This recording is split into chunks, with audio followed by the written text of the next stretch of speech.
నమస్కారం సిటీ వార్తలకు స్వాగతం. AP women cooperative finance corporation chairman గా పీతల సుజాత బాధ్యతలు చేపట్టారు.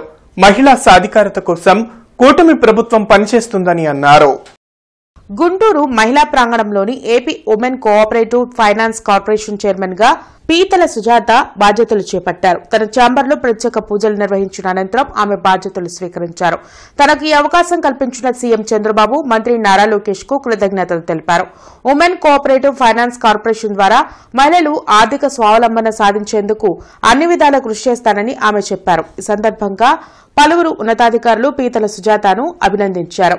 కూటమి ప్రభుత్వం ఏర్పడిన తర్వాత ఎన్నో ప్రజా సమస్యల పరిష్కారానికి ముందుకు వెళ్తున్నాం.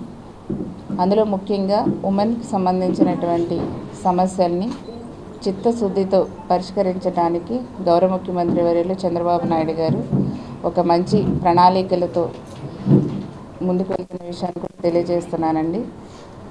ఇప్పుడు నేను ఛార్జ్ తీసుకున్నటువంటి శాఖ ఉమెన్ ఫైనాన్స్ కార్పొరేషన్.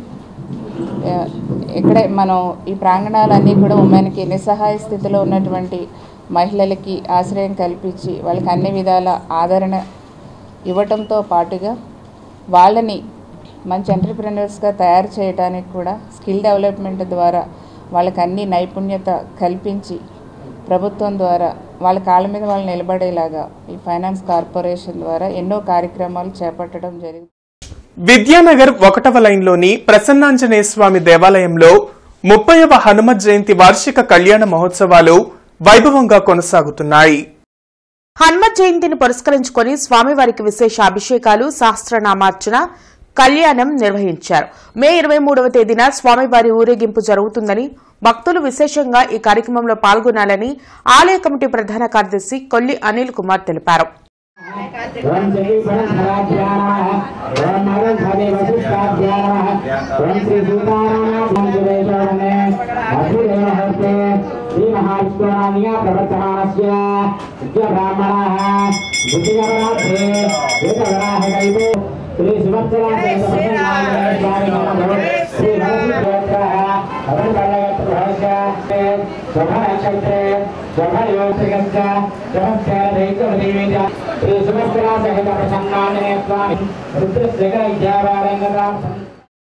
హనుమత్ జయంతి ఉత్సవాలు 30వ వార్షికోత్సవాలు అత్యంత వైభవంగా గత 3 రోజుల నుంచి 20వ తారీఖు నుంచి మొదలయ్యి 21వ తారీఖు సుబ్రహ్మణ్య స్వామి వారి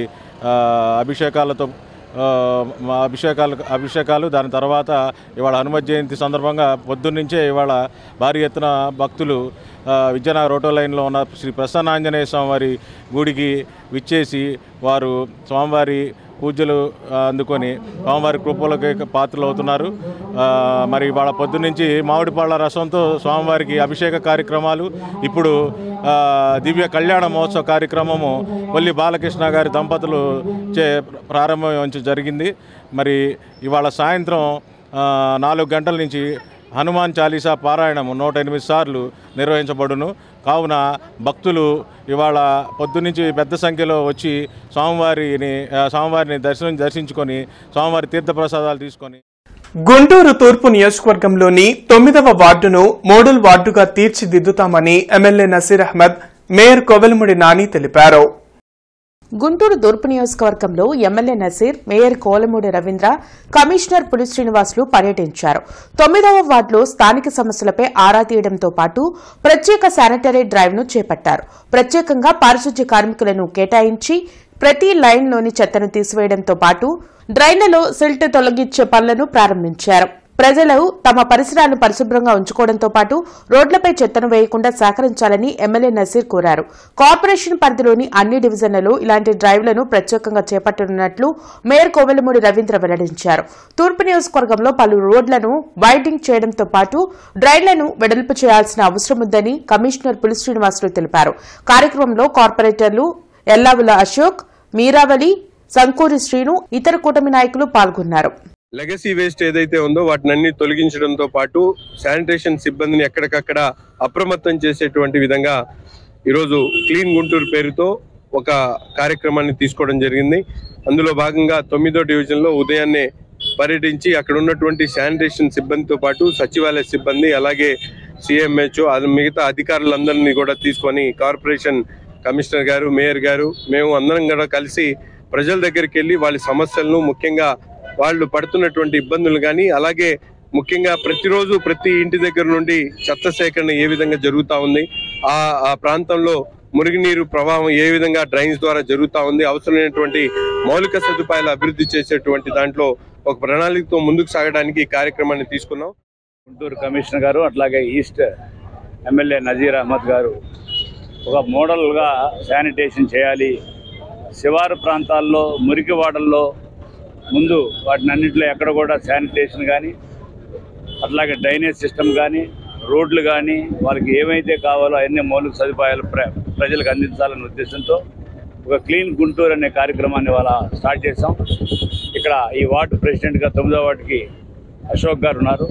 వారి ఆధ్వర్యంలో ప్రతి సందు వీధి గొంది ఎక్కడైతే ఏమైతే ఉన్నాయో అవన్నీ కూడా క్లీన్ చేసి 2 రోజుల్లోనే, 3 రోజుల్లోనే, 4 రోజుల్లోనే తప్పకుండా ఒక మోడల్ వార్డుగా దాన్ని చేసి అటు వెస్ట్ కాన్సన్స్ నుంచి తర్వాత ప్రతిపాడులో కొంత భాగం నుంచి ఆ రెయిన్ వాటర్ కానీ ఇదంతా కూడా ఇటు వచ్చేస్తుంది. సో ఇక్కడ ఏంటంటే ఈ ఓల్డ్ సిటీ కాబట్టి గత రోజుల్లో ఉన్నటువంటి డ్రైనేజ్ సిస్టమే ఉంది, అంటే నారో డ్రైన్స్ ఇవన్నీ ఉన్నాయి. దీన్ని కూడా ఇప్పుడు గౌరవ ఎమ్మెల్యే గారు కొన్ని రోడ్స్ కూడా మాస్టర్ ప్లాన్ ప్రకారం వైడనింగ్ చేయాలని చెప్పేసి సూచించారు. దానికి అనుగుణంగా వైడనింగ్ చేసుకుంటూ ఎక్కడ మేజర్ డ్రైన్స్ అవసరమైతే కన్స్ట్రక్షన్ చేసుకొని, ఇలాగే మేజర్ డ్రైన్స్ మీద ఉన్నటువంటి ఎంక్రోచ్మెంట్స్ ముఖ్యంగా అవన్నీ కూడా రిమూవ్ చేసుకుంటూ 8 బస్సులో కూడా నగరాన్ని శుభ్రమైన నగరంగా తీర్చిదిద్దడానికి నగరపాలక సంస్థ సాయశక్తుల ప్రయత్నం. ఈరోజు క్లీన్ గుంటూరే ధ్యేయంగా పెట్టుకొని ఈరోజు పాత గుంటూరునే మెయిన్గా చేసుకొని, పాత గుంటూరు ఎప్పుడో పుట్టిన పాత గుంటూరు కాబట్టి దాన్ని అభివృద్ధి చేద్దామని చెప్పి ఈ కార్పొరేషన్ మేయర్ గారు, కమిషనర్, ఎమ్మెల్యే గారు తలపట్టుకోవడం జరిగింది. ఇది అభివృద్ధి చేసి చెప్తారని చెప్పి ప్రజలకి చెప్పడం చాలా ఆనందదాయకం. బ్రహ్మ సమాజం ఆధ్వర్యంలో రాజా రామ్మోహన్ రాయ్ జయంతి సభ బాలానంద కేంద్రంలో జరిగింది. ప్రధాన సమాజం అధ్యక్షులు కేతరాజు నరసింహారావు ముఖ్య అతిథిగా పాల్గొన్నారు. బ్రాడీపేటలోని రాజా రామ్మోహన్ రాయ్ విద్యాలయంలో రాజా రామ్మోహన్ రాయ్ జయంతి సభలో ప్రెసిడెంట్ డాక్టర్ రాధాకృష్ణమూర్తి, జనచైతన్య వేదిక అధ్యక్షులు వల్లంరెడ్డి లక్ష్మణరెడ్డి పాల్గొన్నారు. రాజా రామ్మోహన్ రాయ్ చిత్రపటానికి పూలమాల వేసి నివాళులర్పించారు. ఈ సందర్భంగా డాక్టర్ రాధాకృష్ణమూర్తి, వల్లంరెడ్డి లక్ష్మణరెడ్డి మాట్లాడుతూ 1772 మే 22వ తేదీన రాజా రామ్మోహన్ రాయ్ జన్మించారని వెల్లడించారు. ఆనాడు సమాజంలో జరిగే బాల్య వివాహాలు, సతీ సహగమనంను అడ్డుకుని పోరాటం చేశారని గుర్తు చేశారు. వితంతు వివాహాలు జరిపించి స్త్రీలకు విద్య అవసరమని చాటి చెప్పారని అన్నారు. నేటి నాయకులు అలాంటి మహనీయును ఆదర్శంగా తీసుకోవాలని కోరారు. ఈ కార్యక్రమంలో నడింపల్లి గురుదత్, శ్రీనివాస్, ముత్యాలరావు, రామసుభాష్, రాంప్రసాద్ తదితరులు పాల్గొన్నారు. ఆయన 1772 సంవత్సరంలో ఈ రోజున అంటే మే 22వ తేదీన జన్మించారు. ఇప్పటికీ 250 సంవత్సరాలు పూర్తి అయినప్పటికీ కూడా ఆ మహనీయుని గురించి తెలుసుకోవాలంటే ఆయన స్పందించినటువంటి విషయాలు, ఆయన ఆలోచించినటువంటి విషయాలు ఎన్నో మనకి గుర్తుకు తెచ్చుకోవాలి. ముఖ్యంగా సంఘ సంస్కరణలు చాలా తీసుకొచ్చారు. అందులో సతీ సహగమనం అనేది చాలా ముఖ్యమైన విషయం. ఆ రోజుల్లో బాల్య వివాహాలు జరుగుతుండేవి. 40-50 సంవత్సరాల వయసుతో ఉన్న వాళ్ళతో వివాహం జరగటం, వాళ్ళు 60-70 సంవత్సరాలు చనిపోయేవాళ్ళు. ఈ అమ్మాయికి 20 సంవత్సరాలు 10 సంవత్సరాలు ఉండేవి. ఈ అమ్మాయిని కూడా ఆయనతో పాటు దహనం చేయడం అనేది చాలా దారుణమైన విషయంగా భావించారు ఆయన. ఆనాడు భారతీయ పరిస్థితులను గమనిస్తే కులతత్వం బలంగా ఉండేది, బ్రాహ్మణుల యొక్క ఆధిపత్యం బలంగా ఉండేది. హిందూ మతం పేరుతో సత్యసాగమం లాంటి అనేక అనర్థాలు కొనసాగుతూ ఉండేవి. చాలా సాంప్రదాయ కుటుంబంలో జన్మించిన రాజా రామ్మోహన్ రాయ్ వాటన్నింటినీ దగ్గరగా చూశాడు. ముఖ్యంగా ఒక స్త్రీ భర్త చనిపోగానే స్థితి మీద భార్య కూడా వెళ్ళి బలవంతంగా అక్కడ చనిపోవటం అనేది, ఆ ఆర్తనాదాలు, ఆ కేకలు, ఆ బాధలు దగ్గరగా గమనించాడు. ఆ వ్యవస్థ ఉండకూడదని సర్ విలియం బెంటింగ్ నాయకత్వంలో, వారి నేతృత్వంలో వారిని ఒప్పించి వారి చేత సతీసహగమన నిరోధ చట్టాన్ని ఆనాడే తీసుకొచ్చిన గొప్ప వ్యక్తి రాజా రామ్మోహన్ రాయ్ గారు. గుజ్జనగుండ్లలోని ఆంజనేయ స్వామి దేవాలయంలో 26వ వార్షిక హనుమత్ జయంతి ఉత్సవాలు వైభవంగా కొనసాగుతున్నాయి. హనుమత్ జయంతిని పురస్కరించుకుని భక్తులు స్వామికి విశేష పూజలు నిర్వహించారు. సకల శుభాలు కలగాలని అంజన్నను వేడుకున్నారు.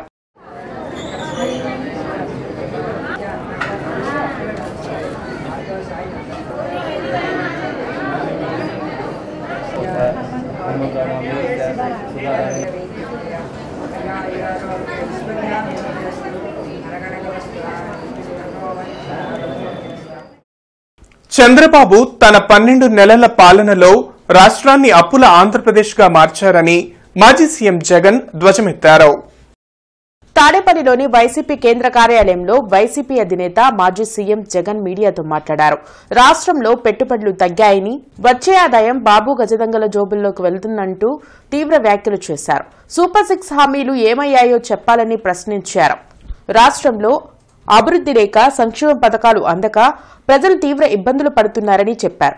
లిక్కర్ స్కామ్లో చంద్రబాబు బెయిల్పై ఉన్నారు కాబట్టే తమ ప్రభుత్వంలో జరగని లిక్కర్ స్కామ్పై తప్పుడు ప్రచారాలతో అరెస్టులు చేస్తున్నారని జగన్ విమర్శించారు. మాజీ ఎంపీ విజయసాయి చంద్రబాబుకు లొంగిపోయారంటూ ఘాటు వ్యాఖ్యలు చేశారు.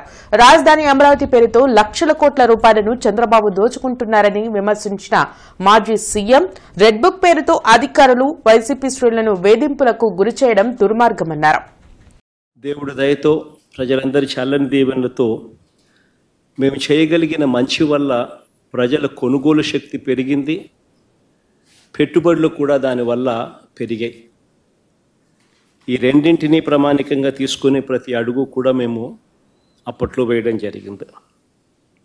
కానీ చంద్రబాబు గారి పాలన చూస్తే, ఈ సంవత్సర కాలం పాలన తన పాలన చూస్తే, కాగ్ విడుదల చేసిన నివేదికను గమనించినట్లయితే ఎక్కడా కూడా అభివృద్ధి కనిపించదు, ఎక్కడా కూడా సంక్షేమం ఊసే అంతకన్నా ఎక్కువ కూడా కనిపించదు. నాథ్ సెంటర్లో నిర్వహించిన ఆంజనేయ స్వామి రథోత్సవం అంగరంగ వైభవంగా సాగింది. ఈ కార్యక్రమంలో తూర్పు ఎమ్మెల్యే నసీర్ పాల్గొని స్వామివారికి ప్రత్యేక పూజలు నిర్వహించారు. భక్తుల కోలాహలం మధ్య స్వామివారి రథోత్సవం చేపట్టారు. రథాన్ని లాగేందుకు భక్తులు పోటీ పడ్డారు. జై శ్రీరామ్ అంటూ, జై బజరంగబలి అంటూ భక్తులు ఆంజనేయుని స్తుతించారు. రథోత్సవం సందర్భంగా ఎమ్మెల్యే నసీర్ భక్తులతో మమేకమయ్యారు. కార్యక్రమంలో అధికారులు, భక్తులు, పార్టీ నాయకులు, కార్యకర్తలు పాల్గొన్నారు.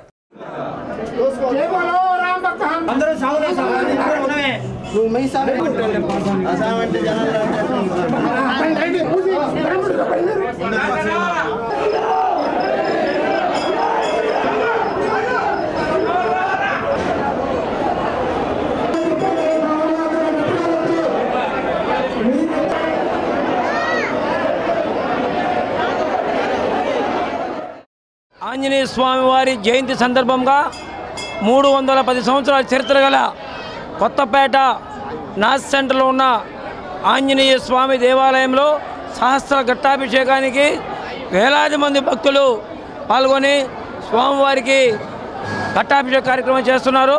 అలాగే రాత్రి స్వామివారి రథోత్సవ కార్యక్రమం కూడా రంగరంగ వైభవంగా స్థానిక శాసనసభ్యులు మొహమ్మద్ నసీర్ గారు ఒక రథోత్సవానికి కొబ్బరికాయ కొట్టి రథోత్సవాన్ని ప్రారంభించారు.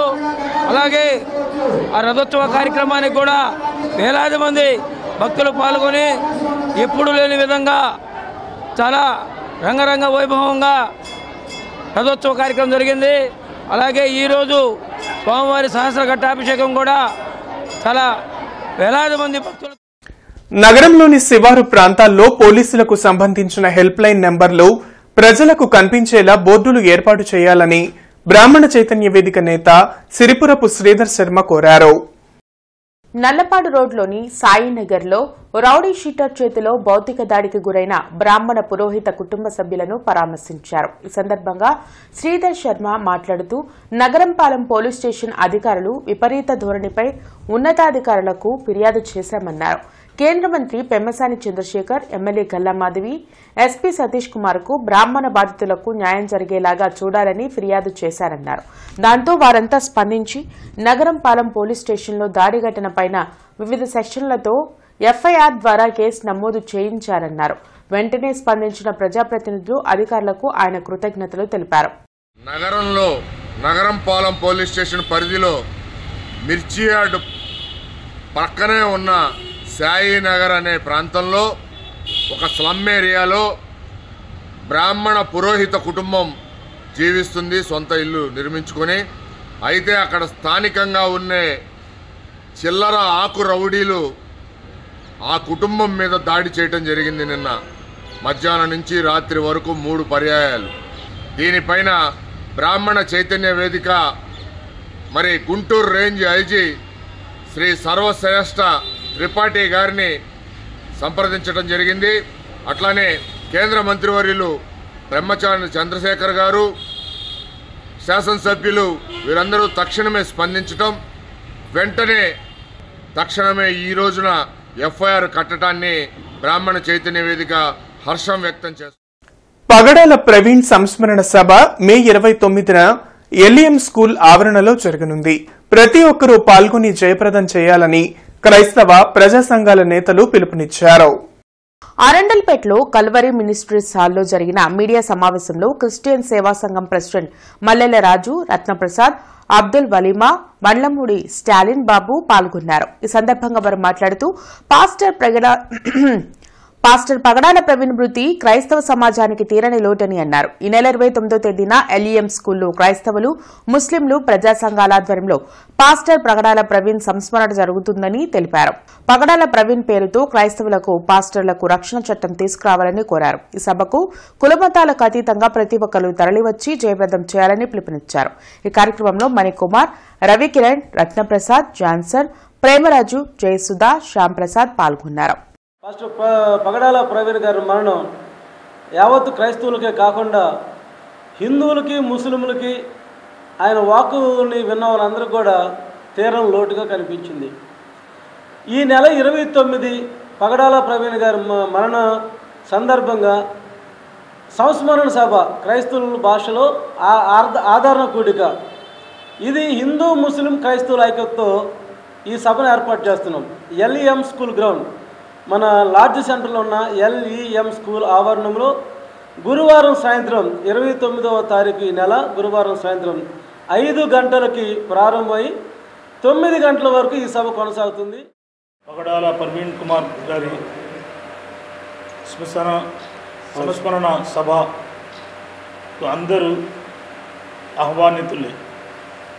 దీంట్లో ముస్లిమ్స్, క్రిస్టియన్స్, హిందూస్ ప్రతి వాళ్ళు రావాలి. ఈ సభని విజయవంతం చేయాలి. ఎల్ఈఎం స్కూల్లో సాయంత్రం 6 గంటల నుంచి రాత్రి 10 గంటల వరకు సభ పెట్టాం. ప్రతి ముస్లిమ్స్, హిందూస్, క్రిస్టియన్స్ అందరూ కలిసి రావాలని ఆహ్వానిస్తున్నాం. పల్నాడు జిల్లా వ్యాప్తంగా ఉన్న 10 రెసిడెన్షియల్ పాఠశాలలకు కూరగాయలు, పాలు, గుడ్ల సరఫరాకు టెండర్ల ప్రక్రియ జిల్లా కోఆర్డినేటర్ కార్యాలయంలో జరిగింది. AP social welfare residential education institution సొసైటీలో నిత్యావసరాల టెండర్ల ప్రక్రియ నిర్వహించామని కోఆపరేటివ్ పద్మజ వెల్లడించారు. మొత్తం పల్నాడు జిల్లా వ్యాప్తంగా 10 రెసిడెన్షియల్ పాఠశాలలు ఉన్నాయని అన్నారు. వాటికి సంబంధించిన పాలు, గుడ్లు, కూరగాయలు తదితర సరుకుల సప్లై కోసం టెండర్లు స్వీకరించామని తెలిపారు. ఈ టెండర్లు పల్నాడు జిల్లా జేసీ ఫైనల్ చేస్తామని అన్నారు. ఆంధ్రప్రదేశ్ సాంఘిక సంక్షేమ గురుకుల విద్యా సంస్థలు పల్నాడు జిల్లాలోని గురుకుల విద్యాలయముల సంస్థ లోని 10 స్కూళ్ళకి పెరిషబుల్ ఐటమ్స్ అనగా కూరగాయలు, కోడిగుడ్లు, పాలు, చికెను మరియు మనకి మిగతా పెరిషబుల్ ఐటమ్స్ అయినటువంటి వాటి యొక్క టెండర్స్ రేపు ఓపెన్ చేయబడతాయి. ఈరోజు 1 గంట వరకు టెండర్ ఫామ్లు మన ఆఫీస్లో ఇవ్వబడతాయి. 4 గంటలకి టెండర్ అప్లికేషన్స్ క్లోజ్ చేయబడతాయి. రేపు పల్నాడు జిల్లా నర్సరావుపేటలో మన గౌరవనీయులైన జాయింట్ కలెక్టర్ గారు, డిపిసి చైర్మన్ గారు వారి సమక్షంలో టెండర్ బాక్స్ను ఓపెన్ చేసి టెండర్ ఫైనలైజ్ చేయడం జరుగుతుందండి. ఇవాళ 1 గంట వరకు అప్లికేషన్స్ ఇవ్వబడతాయి. ఇప్పటి వరకు ఒక 22 అప్లికేషన్స్ ఇవ్వటం జరిగిందండి. సిటీ న్యూస్ సమాప్తం. నమస్కారం.